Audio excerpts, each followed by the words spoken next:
Assalamualaikum warahmatullahi wabarakatuh. Salam sehat, salam sejahtera untuk kita semuanya.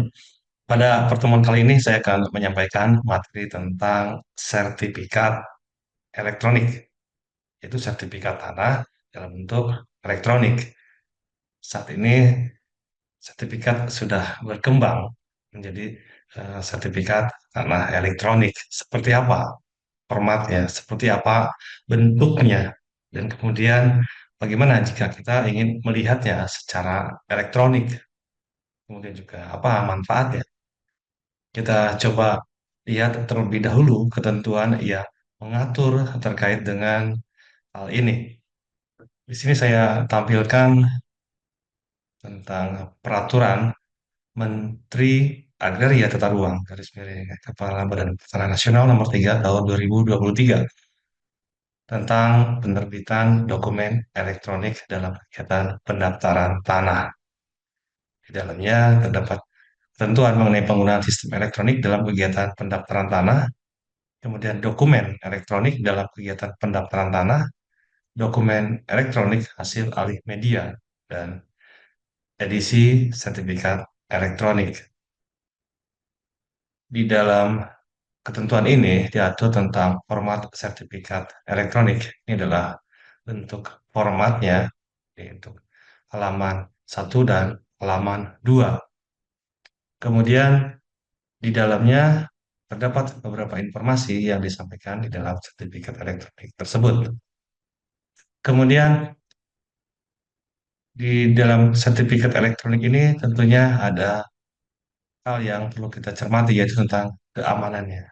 Pertama, ada keamanan dari kertasnya. Jadi di dalam kertasnya itu sendiri ada keamanan di mana di dalamnya ada beberapa yang menjadi pengaman. Di antaranya ada invisible hidden image dan juga ada kertas yang merupakan kertas yang ada pengamannya. Kemudian juga di dalam aksesnya, jadi sertifikat elektronik nanti di dalam bentuk format elektronik itu dapat kita buka secara elektronik dalam bentuk file.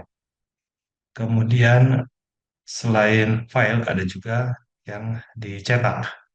Jadi kita coba tunjukkan perbedaannya antara yang dicetak dengan yang dalam bentuk file.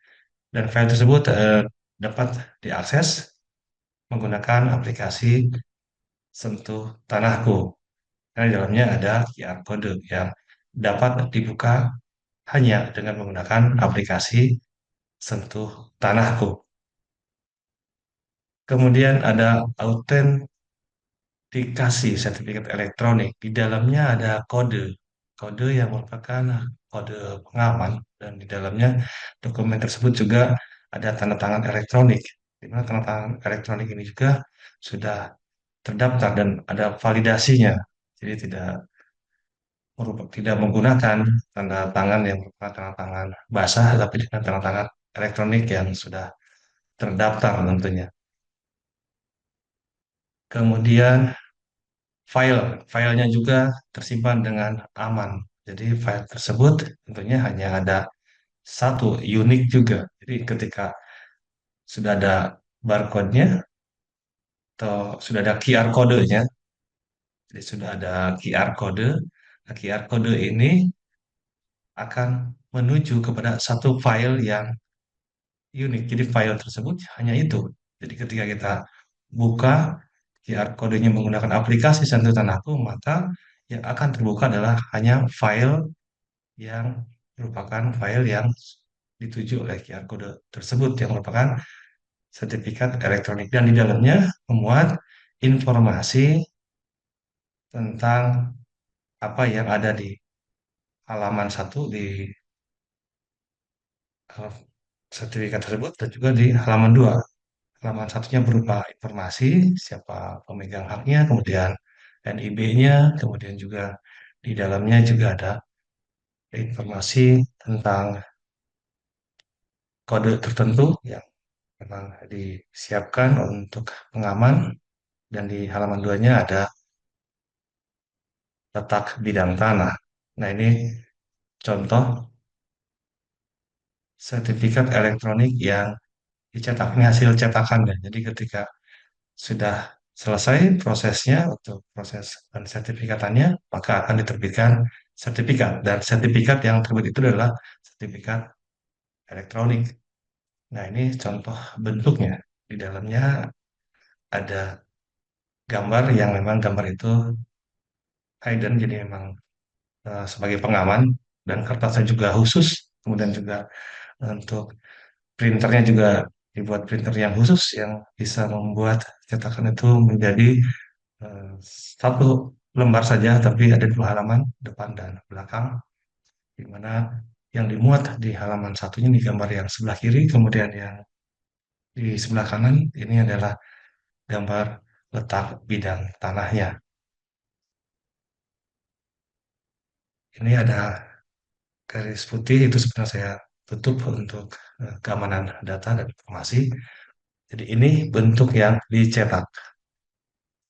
Ini juga ada pengamannya. Kemudian kita coba lihat apa saja yang ada di sertifikat elektronik tersebut, informasinya. Jadi di dalamnya ada beberapa informasi. Di sini ada ditunjukkan ada 10 keterangan. Jadi yang nomor satu itu adalah angka edisi sertifikat elektronik dan keterangan jenis layanan.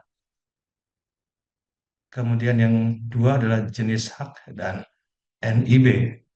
Kemudian yang nomor tiga yaitu kalimat pembukaan. Kemudian ini yang keempat, ini merupakan tanda tangan elektronik. Yang kelima, di sini adalah keterangan bidang tanahnya. Yang keenam, keterangan pemegang hak. Kemudian yang ketujuh adalah keterangan catatan pendaftaran. Dan nomor 8 adalah keterangan letak bidang tanah. Dan nomor 9 adalah disclaimer. Dan nomor 10 ini adalah QR kodenya. Nah, ini yang merupakan contoh surat ukur dan sertifikat elektroniknya. Jadi kalau kita melihat ada perbedaan, perbedaan di sini adalah ada kode di sini di bawah edisi satu pengakuan hak ini. Jadi ada kode. Kalau di keterangan di sini adalah keterangan nomor satu, dan di bawahnya ada kode. Sementara di sertifikat elektronik yang dicetak di sini tidak ada kode, jadi tidak ditampilkan di sini. Kemudian di sini contoh adalah sertifikat hak milik, ini ada NIB-nya. Yang berbeda berikutnya di sini tidak dimunculkan jenis hak atau nomor hak. Jenis haknya ada, tapi nomor haknya tidak ada di sini, langsung ke NIB. Jadi langsung unik, nomor identifikasi bidang. Jadi NIB ini akan mengarah kepada objeknya langsung, maka di letak bidang tanah pun langsung mengarah ke bidang mana yang ditunjuk. Jadi petanya langsung ditunjukkan di sini. Berbeda dengan sertifikat yang sebelumnya yang masih manual, itu yang muncul adalah gambar, dan di dalam gambarnya, surat ukurnya itu ada skala, kemudian ada bentuk bidang tanahnya, dan di situ ada beberapa informasi. Namun tidak selengkap ketika kita melihat di sertifikat elektronik, karena ini langsung menuju kepada posisinya. Posisinya ada di mana? Kalau kita buka di sertifikat elektroniknya. Kemudian kita juga perlu mengenali format sertifikat elektronik ini. Ini yang tadi saya sampaikan. Jadi cek ke di posisi ini di atas. Yang dicetak tidak ada kodenya, tetapi untuk yang sertifikat elektroniknya ada kodenya. Jadi kode ini muncul tidak tiba-tiba, kode ini muncul dari aplikasi. Maka jika tidak ada kodenya, artinya itu tidak muncul dari sistem. Dan ini dapat dilihat ketika kita membukanya di file yang merupakan file sertifikat elektroniknya. Jadi filenya itu berupa file PDF, dan ketika memiliki sertifikat elektronik tadi yang dicetak, kemudian juga akan memiliki filenya. Dan file tersebut juga ada QR kodenya. Dan langsung ada kodenya di atasnya. Jadi kita bisa buka. Kemudian bagaimana dengan autentikasi sertifikat elektronik? Ini hanya dapat dibuka, dilihat dengan menggunakan aplikasi Sentuh Tanahku. Jadi yang bersangkutan dapat melihat filenya, dia buka filenya, kemudian juga dari QR code juga bisa dibuka, dilihat sertifikat elektroniknya. Jadi selain yang dicetak, ada filenya. Sebetulnya karena ini adalah sertifikat elektronik, yang menjadi kunci utamanya, yang menjadi pentingnya adalah filenya. Karena filenya juga ada kodenya, dan di dalamnya ada informasi, termasuk informasi tentang kode yang merupakan kode yang diberikan dari proses sistem elektronik. Nah, ini contohnya, jika dibuka, bagaimana kalau dibuka oleh orang lain? Dengan adanya QR kode ini, sebetulnya dengan menggunakan aplikasi sebutan aku, kita bisa membukanya.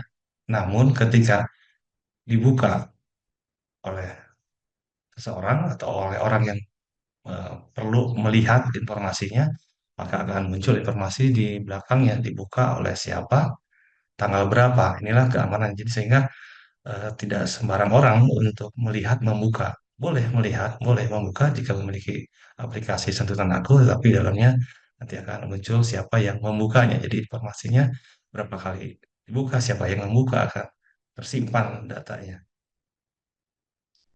Ini contohnya ketika dibuka oleh orang yang memiliki aplikasi sentuhan aku. Contoh yang pertama, ini contoh yang kedua.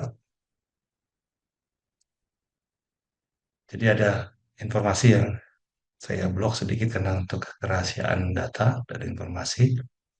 Jadi dengan aplikasi sentuhan aku kita dapat melihat informasi tentang sertifikat siapa, kemudian di mana letak posisi bidang tanahnya. Namun untuk membuka itu tentunya ada informasi juga yang sampai kepada sistem bahwa seseorang yang dengan akun siapa telah membuka. Jadi ada informasinya. Tentunya orang-orang yang berkepentingan yang membuka ini. Kemudian ada yang perlu kita pahami juga di halaman 2 itu dimunculkan ada perhatian di sini. Di sini di halaman 2 kalau di sini tulisannya kecil ya, coba buka lebih besar. Jadi informasi yang disampaikan di sini nomor satu, ini merupakan disclaimer-nya ya. Asli dokumen ini berbentuk dokumen elektronik yang ditandatangani dengan tanda tangan elektronik yang telah disertifikasi oleh Balai Sertifikasi Elektronik. Yang kedua, dilarang melakukan penyebaran dan atau penggandaan kepada pihak yang tidak berkepentingan. Yang ketiga, pemalsuan surat atau manipulasi informasi elektronik dan atau dokumen elektronik dapat dikenakan pasal 263 KUHP dengan ancaman pidana paling lama 6 tahun penjara, atau pasal 35 Ju pasal 51 ayat 1 Undang-Undang ITE dengan ancaman hukuman paling lama 12 tahun penjara dan atau denda paling banyak 12 miliar rupiah. Berikutnya, untuk mencegah pemalsuan atas hasil cetak sertifikat elektronik, halaman pertama sertifikat elektronik mempunyai nomor seri blanko yang tercatat dalam sistem elektronik. Kemudian, untuk memastikan keaslian dokumen ini dapat dilihat dengan cara memindai QR code menggunakan aplikasi resmi dari kementerian untuk menampilkan dokumen elektronik dan informasi terkait status dari dokumen ini. Kemudian luas yang tertera pada tanda bukti hak ini sesuai dengan hasil pada saat pengukuran. Luas dapat berubah apabila dilakukan pengukuran ulang. Kemudian gambar letak bidang tanah menggunakan layanan OpenStreetMap dengan skala dan sistem referensi koordinat bidang tanah yang berbeda sehingga dapat terjadi pergeseran letak pada peta.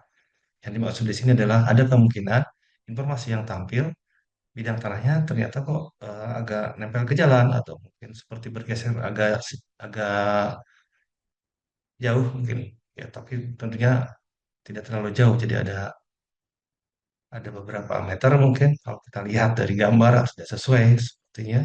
Tapi sebetulnya itu adalah terjadi karena perbedaan skala dan sistem referensi koordinat.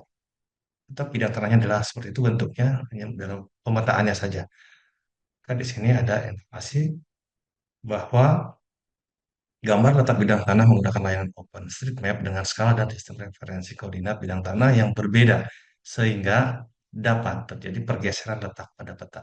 Jadi kemungkinannya mungkin tidak persis ada geser-geser sedikit, itu hal yang wajar karena ini ada perbedaan dalam sistem referensi koordinat.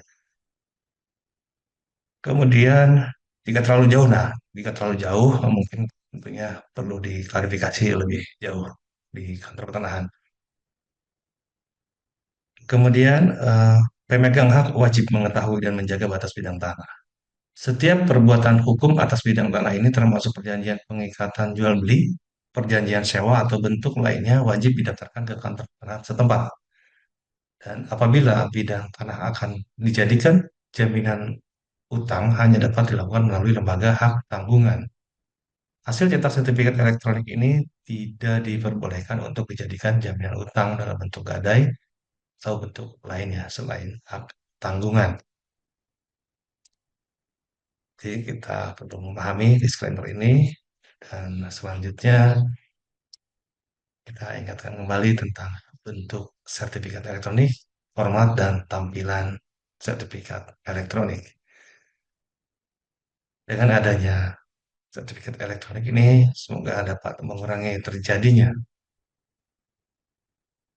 pemalsuan atau malah menghilangkan, ya tidak ada pemalsuan lagi, dan juga posisi bidang tanah jadi jelas karena langsung ditunjukkan di dalam letak bidang tanah posisinya di mana, dan itu juga secara sistem.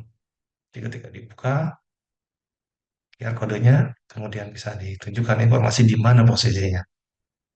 Tentunya dengan mengacu kepada NIB karena NIB juga bersifat unik.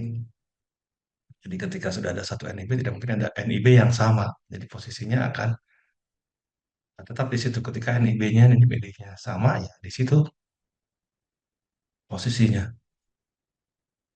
Kalau ada perbedaan pemilik mungkin terjadi jual beli, tetapi NIB-nya tetap, bidang tanahnya tetap di situ, hanya informasinya. Jadi yang pertama pemiliknya si A, kemudian ada perubahan pemiliknya si B dan seterusnya. Sementara itu informasi yang bisa saya sampaikan. Terima kasih atas perhatiannya. Assalamualaikum warahmatullahi wabarakatuh.